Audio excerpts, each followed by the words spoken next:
ಉಗ್ರರ ರೇಖಾಚಿತ್ರ ಬಿಡುಗಡೆ ಮಾಡಿದೆ ಎನ್ಐಎ. ಮೂವರು ಶಂಕಿತ ಉಗ್ರರ ರೇಖಾಚಿತ್ರ ರಿಲೀಸ್ ಆಗಿದೆ. ದಾಳಿಕೋರರ ರೇಖಾಚಿತ್ರ ಬಿಡುಗಡೆಗೊಳಿಸಿದ ಸೇನೆ. ಪ್ರತ್ಯಕ್ಷದರ್ಶಿ ಮಾಹಿತಿಯನ್ನು ಆಧರಿಸಿ ರೇಖಾಚಿತ್ರವನ್ನ ರಚನೆ ಮಾಡಲಾಗಿದೆ. ಮೂವರು ಉಗ್ರರ ರೇಖಾಚಿತ್ರ ಭಾರತೀಯ ಸೇನೆ ಬಿಡುಗಡೆ ಮಾಡಿದೆ. ಪ್ರತ್ಯಕ್ಷದರ್ಶಿ ಕೊಟ್ಟಿರುವಂತಹ ಮಾಹಿತಿ ಆಧಾರದ ಮೇಲೆ ರೇಖಾಚಿತ್ರವನ್ನ ತಯಾರಿಸಿದ ಎನ್ಐಎ ಈಗಾಗಲೇ 3 ಜನರ ರೇಖಾಚಿತ್ರವನ್ನ ಬಿಡುಗಡೆ ಕೂಡ ಮಾಡಿರುವಂತದ್ದು. ಅಲ್ಲಿದ್ದಂಥವರು ದಾಳಿ ಆಗುವಂತ ಸಂದರ್ಭದಲ್ಲಿ ದಾಳಿಗೊಳಗಾದಂಥವರು ಕೊಟ್ಟಂತ ಮಾಹಿತಿಯನ್ನ ಆಧರಿಸಿ ರೇಖಾಚಿತ್ರವನ್ನ ಬಿಡುಗಡೆ ಮಾಡಲಾಗಿದೆ. ರೇಖಾಚಿತ್ರವನ್ನ ತಯಾರಿಸಿ ಇದೀಗ ಎನ್ಐಎ ಬಿಡುಗಡೆ ಮಾಡಿದೆ. ಮೂವರು ಉಗ್ರರ ರೇಖಾಚಿತ್ರ ಭಾರತೀಯ ಸೇನೆ ಬಿಡುಗಡೆ ಮಾಡಿರುವಂಥದ್ದು. ದಾಳಿಗೆ ಒಳಗಾದಂಥವರ ಮಾಹಿತಿ ಆಧಾರದ ಮೇಲೆ 3 ಜನ ಉಗ್ರರ ರೇಖಾಚಿತ್ರವನ್ನ ತಯಾರಿಸಿ ಬಿಡುಗಡೆ ಮಾಡಿದೆ ಭಾರತೀಯ ಸೇನೆ.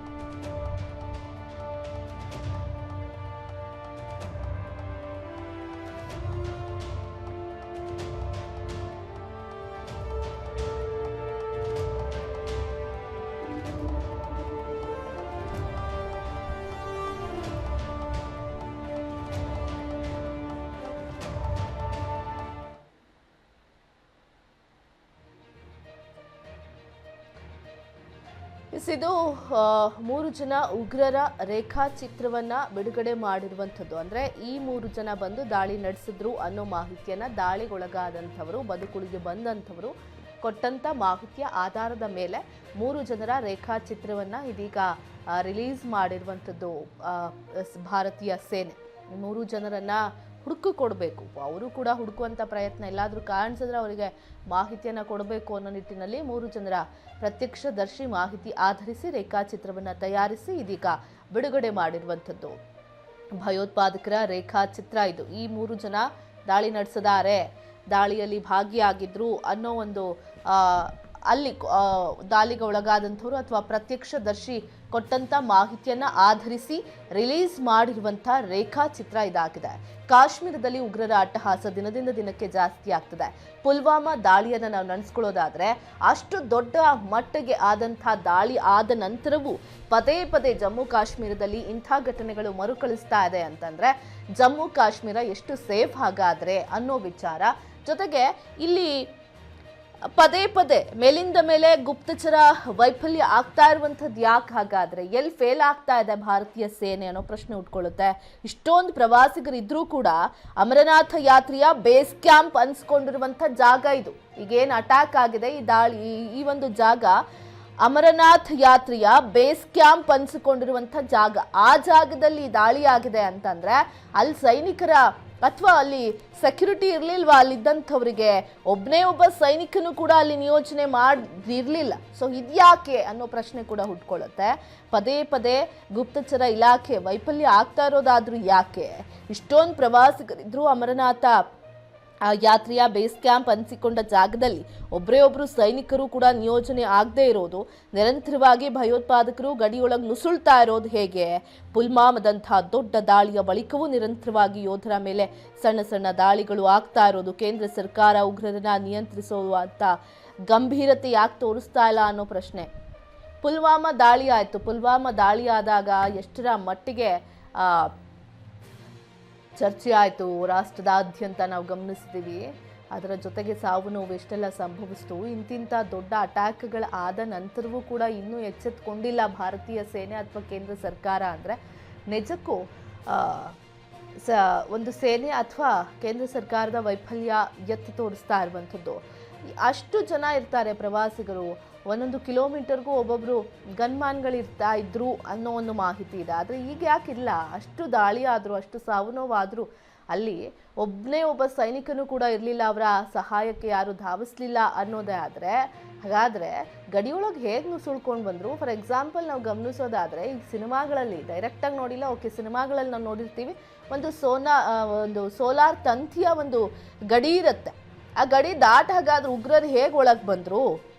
ಸೋಲಾರ್ ಬೇಲಿಗೆ ಏನಾಯಿತು? ಮೇಲಿಂದ ಮೇಲೆ ಗುಪ್ತಚರ ವೈಫಲ್ಯ ಆಗ್ತಾ ಇರೋದಾದ್ರೂ ಯಾಕೆ? ಗುಪ್ತಚರ ಇಲಾಖೆ ಪದೇ ಪದೇ ಇಂಥ ದೊಡ್ಡ ದೊಡ್ಡ ದಾಳಿ, ಸಣ್ಣ ಪುಟ್ಟ ಅಲ್ಲ, ಸಾವು ನೋವು ಜಾಸ್ತಿ ಪ್ರಮಾಣದಲ್ಲಿ ಆಗುವಂಥ ದಾಳಿಗಳಾಗ್ತಾ ಇದ್ರು ಕೂಡ ಪದೇ ಪದೇ ಗುಪ್ತಚರ ಇಲಾಖೆ ಎಲ್ಲಿ ವೈಫಲ್ಯವನ್ನ ತೋರಿಸ್ತಾ ಇದೆ, ಯಾಕೆ ಗುಪ್ತಚರ ಇಲಾಖೆ ಪದೇ ಪದೇ ವೈಫಲ್ಯ ಆಗ್ತಾ ಇದೆ, ಜೊತೆಗೆ ಸೋಲಾರ್ ಬೇಲಿ ದಾಟಿ ಅಥವಾ ನುಸುಳ್ಕೊಂಡು ಹೇಗೆ ಬರ್ತಾರೆ, ಇದು ವೈಫಲ್ಯ ಅಲ್ವಾ? ಹಾಗಾದ್ರೆ ಸೇನೆಯ ವೈಫಲ್ಯ ಅಲ್ವಾ?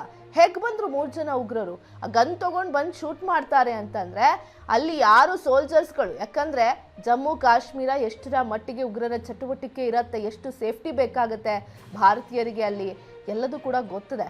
ಸೊ ಇಷ್ಟಾದರೂ ಅಷ್ಟೆಲ್ಲ ಗನ್ ಶೂಟ್ ಆಗ್ತಾ ಇದ್ರು, ಒಬ್ರು ಕೂಡ ಸಹಾಯಕ್ಕೆ ಧಾವಿಸಿಲ್ಲ ಸೈನಿಕರು ಅಂತಂದ್ರೆ ಸೈನಿಕರೆಲ್ಲ ಎಲ್ಲೋ ಹೋದ್ರಾಗಾದ್ರೆ ಅಷ್ಟು ಜನ ಪ್ರವಾಸಿಗರು ಇರ್ತಾರೆ, ಅಷ್ಟು ಜನರ ಒಂದು ಜನದಟ್ಟಣೆ ಪ್ರದೇಶ ಅಂತ ಅಂದಮೇಲೆ ಅಲ್ಲಿ ಯಾರು ಕೂಡ ಅಲ್ಲಿ ಸೇಫ್ಟಿಗಿಲ್ಲ ಅಥವಾ ಸೆಕ್ಯೂರಿಟಿಗಳು ಸೈನಿಕರಿಲ್ಲ ಅನ್ನೋದೇ ಆದರೆ ಅಲ್ಲಿ ಓದಂಥವರ ಪರಿಸ್ಥಿತಿ ಏನಾಗಬಹುದು? ನಿರಂತರವಾಗಿ ಭಯೋತ್ಪಾದಕರು ಗಡಿಯೊಳಗೆ ಹೇಗೆ ನುಸುಳ್ತಾ ಇದ್ದಾರೆ ಅನ್ನೋ ಪ್ರಶ್ನೆ ನಿರಂತರವಾಗಿ ಕಾಡ್ತಾ ಇರುವಂಥದ್ದು. ಅದು ಹೇಗೆ ಬರ್ತಾರೆ ಅವರು?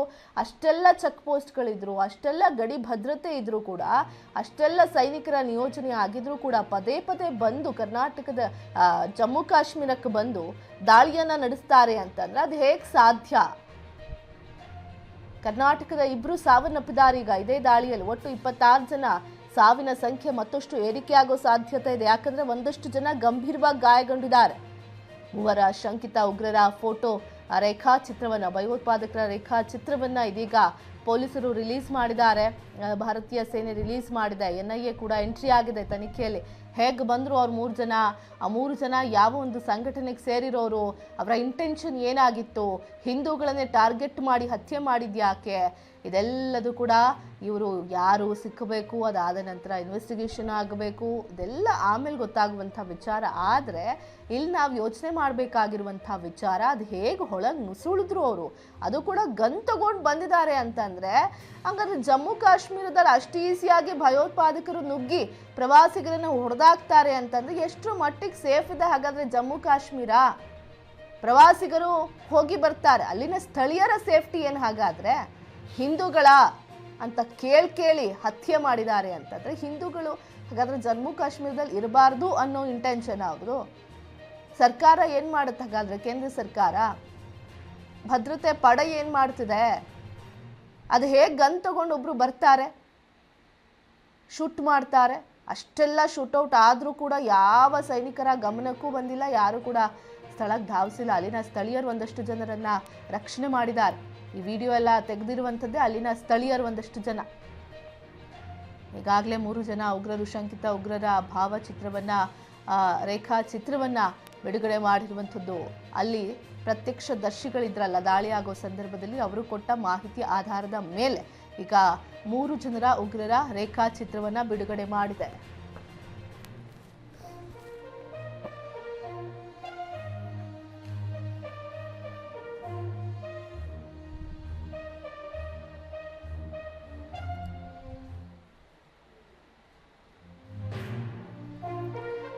ಪ್ರಜಾ ಟಿವಿ ಜೊತೆ ಮಾತನಾಡೋದಕ್ಕೆ ನಿವೃತ್ತ ಸೇನಾಧಿಕಾರಿ ದಿನೇಶ್ ಮುದ್ರಿ ಅವರು ದೂರವಾಣಿ ಸಂಪರ್ಕದಲ್ಲಿದ್ದಾರೆ. ಸರ್ ನಮಸ್ತೆ. ಹಲೋ ಸರ್ ನಮಸ್ತೆ, ಕೇಳಿಸ್ತಿದ್ಯಾ? ನಮ್ಗೆ ಕೇಳಿಸ್ತಾ ಇದೆ. ಸ್ವಲ್ಪ ವಾಯ್ಸ್ ಅಷ್ಟು ಕ್ಲಿಯರ್ ಆಗಿಲ್ಲ, ಸಿಗ್ನಲ್ ಸ್ಟ್ರಾಂಗ್ ಆಗಿಲ್ಲ. ಸರ್ ಪಹಲ್ಗಾಮ್ನಲ್ಲಿ ದಾಳಿ ಆಗಿದೆ ಸರ್.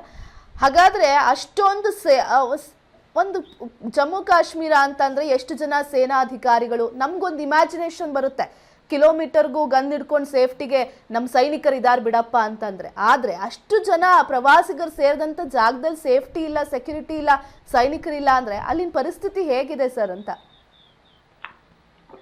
ಏನಾಗಿತ್ತು ಅಂತಂದ್ರೆ P70 ಆರ್ಟಿಕಲ್ ಮುಗಿದ್ಮೇಲೆ, ಆಮೇಲೆ ಆಫ್ಟರ್ ಈಗ ತುಂಬಾ ತಿಂಗಳ ಮೇಲ್ಗೆ, ಇನ್ಫ್ಯಾಕ್ಟ್ ಆಲ್ಮೋಸ್ಟ್ ಅಬೌಟ್ ವರ್ಷದ ಮೇಲೆ ಈ ತರ ಅಟ್ಯಾಕ್ ಆಗಿರೋದು ಬಹಳ ಖಂಡನೀಯ. ಇದು ಇನ್ಫ್ಯಾಕ್ಟ್ ಈ ತರ ಆಗಿರ್ಲಿಲ್ಲ. ಸೊ ನಾವೊಂಥರ ಅನ್ಕೊಂಡಿದ್ವಿ ನಾರ್ಮಲ್ಸಿ ರಿಟರ್ನ್ ಆಗ್ತಾ ಇದೆ, ಒಂಥರ ಸಿವಿಲ್ ಅಡ್ಮಿನಿಸ್ಟ್ರೇಷನ್ ಬರ್ತಾ ಇದೆ, ಇಲೆಕ್ಷನ್ಸ್ ಆಗುತ್ತೆ. ಸೊ ಒಂದು ಜನರಿಗೆ ಒಂದು ಪೀಸ್ಫುಲ್ ಅಟ್ಮಾಸ್ಫಿಯರ್ ಅಲ್ಲಿ ಡೆವಲಪ್ಮೆಂಟ್ ಅದರದೊಂದು ಒಂದು ಆಸೆ ಮೂಡುತ್ತೆ ಅಂತ ಹೇಳಿ ನಾವು ಅನ್ಕೊಂಡಿದ್ವಿ. ಬಟ್ ಮೊನ್ನೆ army chief Munir, Pakistan army chief ಹೇಳ್ದಂಗೆ, ಅವ್ರು ಹೇಳಿದ್ರಲ್ಲ, ನಮ್ಮ ಹಮಾರ ಮಕ್ಸದ್ ಅಲಗ್ ಹೈ, ಹಮಾರ ಇರಾದ ಅಲಗ್ ಹೈ, ಹಮಾರ ತರೀಕಾ ಅಲಗ್ ಹೈ ಅಂತ ಹೇಳಿ. ಇದನ್ನ ಹೇಳಿದಾಗ ವರ್ಲ್ಡ್ ವೈಡ್ ಅಥವಾ ನಮ್ಮ ಇಂಡಿಯಾನಲ್ಲಿ ಬಹಳ ಕಂಡಮ್ನೇಷನ್ ಬರಬೇಕಾಗಿತ್ತು ಅದ್ರ ಬಗ್ಗೆ. ಅಂದ್ರೆ ಅವರು ಕಾಶ್ಮೀರನ ಒಂದು ಇದರಲ್ಲಿ ಇಟ್ಕೊಂಡು ಒಂದು ಸೆಂಟ್ರಲ್ ಇಟ್ಕೊಂಡು ಅದನ್ನ ಮಾತಾಡಿದ್ರು ಅವರು. ಏನಂತ ಹೇಳಿದ್ರು, ನಮ್ಮ ಇರಾದ ಅಲಗ್ ಹೇ, ಹಮಾರ ಮಕ್ಸದ್ ಅಲಗ್ ಹೇ, ತರೀಕಾ ಅಲಗ್ ಹೇ. ಅಂದ್ರೆ ಅದು ಏನ್ ತಿಳಿಸುತ್ತೆ ಅದು? ಸೊ ಅದನ್ನ ಅವ್ರು ಸೆಂಟ್ರಲ್ ಆಗಿ ಇಟ್ಕೊಂಡಿದ್ರು. ಸೊ ಹಿಂಗಾಗಿ ಏನಾಗುತ್ತೆ, ಟೆರರಿಸ್ಟ್ ಗ್ರೂಪ್ಸ್ಗೆ ಒಂದು ಕುಮ್ಮ ಕೊಟ್ಟಂಗೆ ಆಗುತ್ತೆ, ಒಂದು ಸಪೋರ್ಟ್ ಮಾಡ್ದಂಗೆ ಆಗುತ್ತೆ. ಸೊ ಅವಾಗ ನಾವು in India and in Pakistan ಅದು ಅಂಡ್ ವರ್ಲ್ಡ್ ವೈಡ್ ಅವಾಗ ಈ ತರ ಒಂಥರ ಕಂಡಮ್ನೇಷನ್ ಬರಬೇಕಾಗಿತ್ತು. ಅವಾಗ ನಾವು ತುಂಬಾ ಲೈಟ್ಲಿ ತಗೊಂಡ್ವಿ ಮುನೀರ್ಗೆ. ಯಾಕೆ ಅಂತಂದ್ರೆ ನಾವೇ ಆಲ್ರೆಡಿ ಆಮೇಲೆ ಏನಾಗುತ್ತೆ, ಸೆಕ್ಯೂರಿಟಿ ಫೋರ್ಸಸ್ ಅಲ್ಲಿ ಒಂದು ವರ್ಷ ಹಿಂಗೇನಾಗಿಲ್ಲ, 8 ತಿಂಗಳಿನ ಹಿಂಗೇನಾಗಿಲ್ಲ ಅಂದ ತಕ್ಷಣ ಡಿಪ್ಲಾಯ್ಮೆಂಟ್ ಏನಾಗುತ್ತೆ, ಸ್ವಲ್ಪ ಲ್ಯಾಕ್ಸ್ ಆಗ್ಬೋದು, ಕಾಂಪ್ಲೆಸೆನ್ಸಿ ಅಂತ ಹೇಳ್ತೀವಿ ನಾವು. ಅಂದ್ರೆ ಏನು ಆಗಲ್ಲ ಬಿಡು, ಏನು ಆಗಿಲ್ಲ ಬಿಡು ಅಂದ್ರೆ we take it for granted. ಅವಾಗ ಏನಾಗುತ್ತೆ ಅದು, ಯಾಕಂದ್ರೆ ಈ ಟೆರರಿಸಮ್ ಅಲ್ಲಿ ಏನಾಗುತ್ತೆ, ಇಂಥ ಸ್ಪೆಷಲಿ JNK ನಲ್ಲಿ ನಾನು 7 ವರ್ಷ ಸರ್ವ್ ಮಾಡಿದ್ದೀನಿ, 2 ನಾನು ಯೂನಿಟ್ಸ್ ಅಲ್ಲಿ ಕಮಾಂಡ್ ಮಾಡಿದ್ದೀನಿ. ಏನಾಗುತ್ತೆ, ನಮಗೆ ಜವಾನ್ಸ್ ಅಲ್ಲಿ ಅವ್ರಿಗೊಂಥರ ಕಾಂಪ್ಲೆಸೆನ್ಸಿ ಬರುತ್ತೆ. They take it for granted. ಏನೂ ಆಗಲ್ಲ, ನಿನ್ನೆ ಏನಾಗಿಲ್ಲ ಅಂದ್ರೆ ಇವತ್ತೇನೂ ಆಗಿಲ್ಲ ಅಂತ. ಯಾವಾಗ್ಲೂ ಏನಾರು ಆಗ್ತಾ ಇದ್ರೆ ಏನೂ ಆಗಲ್ಲ. ಯಾಕೆ ಅಂತಂದ್ರೆ ನಾವು ಯಾವಾಗ್ಲೂ ಗಾರ್ಡ್ ಅಪ್ ಇಟ್ಕೊಂಡಿರ್ತೀವಿ. ಯಾವಾಗ 5 ತಿಂಗಳು 6 ತಿಂಗಳು ಏನಾಗಲ್ಲ, ಸಡನ್ಲಿ ಅವ್ನು ಏನಾದ್ರೂ ಒಂದು ಘಟನೆ ನಡೆಯೋದು ಬಹಳ ಸ್ವಾಭಾವಿಕ ಇದು. ಆಮೇಲೆ ನಿನ್ನೆ ನಡೆದಂತ ಘಟನೆ ಪಹಲ್ಗಾಮ್ ಅಲ್ಲಿ ಅವ್ರೇನು ಮಾಡಿದ್ರಲ್ಲ, ನಾವು ಹಗಲೆಲ್ಲ ಹೇಳ್ತಿರ್ತೀವಿ ಟೆರರಿಸಮ್ ಡಸಂಟ್ ಹ್ಯಾವ್ ರಿಲಿಜನ್ ಅಂತ ಹೇಳ್ತಿರ್ತೀವಿ. ಬಟ್ ಆದ್ರೆ ವಿಕ್ಟಿಮ್ಸ್ ಹ್ಯಾವ್ ರಿಲಿಜನ್. ಯಾಕಂದ್ರೆ ನಿನ್ನೆ ನಾವು ನೋಡಿದಾಗ ಅವರು ನೀವು ಹಿಂದೂಗಳ ಅಥವಾ ನಾನ್ ಮುಸ್ಲಿಮ್ಸ್ ಅಂತ ಕೇಳಿ ಅವ್ರನ್ನ ಪಾಯಿಂಟ್ ಬ್ಲಾಂಕ್ ಶೂಟ್ ಮಾಡಿದ್ದಾರೆ ಅಂತಂದ್ರೆ ಅದು ಇನ್ನೊಂದು ಫ್ಯಾಸೆಟ್ ತೋರಿಸುತ್ತೆ ಅವ್ರದ್ದು ಆ ಮೈಂಡ್ ಸೆಟ್, ಆ ರಾಡಿಕಲ್ ಮೈಂಡ್ ಸೆಟ್ ಇನ್ನೊಂದು ಫ್ಯಾಸೆಟ್ ತೋರಿಸುತ್ತೆ ಇದು. ಸೊ ಅದನ್ನ ನಾವು ಒಪ್ಕೋಬೇಕು. ಮೊದಲು ನಾವ್ ಏನ್ ಮಾಡ್ತೀವಿ, ಅದನ್ನ ಈಗ ನಮ್ಮಲ್ಲಿ ಸೆಕ್ಯುಲರಿಸ್ಟ್ ಇದಾರೆ, ಅವರೆಲ್ಲ ಏನ್ ಮಾಡ್ತಾರೆ ಅಂತಂದ್ರೆ ವಿ ಬ್ರಷ್ ಇಟ್ ಅಸೈಡ್. ಅದಲ್ಲ, ಫಸ್ಟ್ ನಾವು ಅದನ್ನ ಒಪ್ಕೋಬೇಕು. ಆ ಮೈಂಡ್ ಸೆಟ್ ಇದೆ ಅಲ್ಲಿ ಎಲ್ಲರಿಗೂ ಇಲ್ಲ ಅಂತಂದ್ರೆ ಒಂದು ಸೆಕ್ಷನ್ ಆಫ್ ದ ಪಾಪ್ಯುಲೇಷನ್ ಅಲ್ಲಿ ಇದೆ. ಆ ಮೈಂಡ್ ಸೆಟ್ ಒಂದು ಇದೆ ಅವ್ರಿಗೆ. ಯಾಕೆ ಅಂತಂದ್ರೆ ಅವ್ರು ಕೇಳಿ ಹೊಡೆದಿದ್ದಾರೆ. ಅಂದ್ರೆ 30 ಜನ ಹೊಡೆಯೋದು ಸುಮ್ಮನೆ ಸುಲಭ ಅಲ್ಲ. ಆಮೇಲೆ ನಾವು as an expert, as a military ಡಿಸ್ಟಿಂಗ್ ಅವರೆಲ್ಲ ಹೇಳ್ತಾರೆ, ಪಹಲ್ಗಾಮ್ ಅಲ್ಲಿ ಪಹಲ್ಗಾಮ್ ಅಲ್ಲಿ ಜಗ ನಾನು ನೋಡಿದೀನಿ. ಅಂದ್ರೆ ಏನಂತಂದ್ರೆ ಅದೇನು ಸೆಂಟ್ರಲ್ ಲೊಕೇಶನ್ ಇದೆ, ಪಹಲ್ಗಾಮ್ ಟೌನ್ ಏನಿದೆ, ಅಲ್ಲಿಂದ ನಾವು ಆ ಕುದುರೆ ಹೊತ್ಕೊಂಡು ಆ ಪೋನಿ ಹತ್ಕೊಂಡು ಸ್ವಲ್ಪ ಮುಂದೆ ಹೋಗ್ತೀವಿ. ಅಲ್ಲಿ ಗ್ರೀನರಿ ಆಮೇಲೆ ಆ ಶೂಟಿಂಗ್ ಪ್ಲೇಸಸ್ ಅದೆಲ್ಲ ತೋರಿಸ್ತಾರೆ ಅವರು. ಸೊ ಅಂತ ರೀಚಸ್ ಅಲ್ಲಿ ಹೋದಾಗ ಅಲ್ಲಿ ಮೋಟರೇಬಲ್ ಅಲ್ಲ ಅದು ಬರೀ ಒಬ್ಬ ಮನುಷ್ಯಗಳು ಹೋಗ್ಬೋದು ಅಥವಾ ಪೋನಿ ಕುದುರೆಗಳು ಹೋಗ್ಬೋದು, ಹೊರತಾಗಿ ಅಲ್ಲಿ ಟ್ರ್ಯಾಕ್ ಸೀಕ್ಸ್ ಇಲ್ಲ. ಸೊ ಅಲ್ಲಿ ಟೆರರಿಸ್ಟ್ ಹೊಡೆದ ತಕ್ಷಣ ಅವ್ರು ಅಲ್ಲಿಂದ ಬಂದು 3 ಗಂಟೆಗೆ 3:30 4 ಗಂಟೆಗೆ ಹೊಡೆದಿದ್ದಾರೆ ಅಂತಂದ್ರೆ ಅವರು ಚೂಸ್ ಮಾಡ್ಕೊಂಡಿದ್ದಾರೆ ಅಂತ ಏನಿಲ್ಲ. ಯಾಕಂದ್ರೆ ಇವತ್ತು ಅಲ್ಲಿ ಪಹಲ್ಗಾಮ್ ಅಪ್ಪರ್ ರೀಚಸ್ ಅಲ್ಲಿ ಟೆರರಿಸ್ಟ್ ಅಟ್ಯಾಕ್ ಆಗಿದೆ, ನಾಳೆ ರೋಡಲ್ಲಿ ಆಗುತ್ತೆ, ರಾಮ್ಬನ್ ರೋಡಲ್ಲೂ ಆಗ್ಬಹುದು.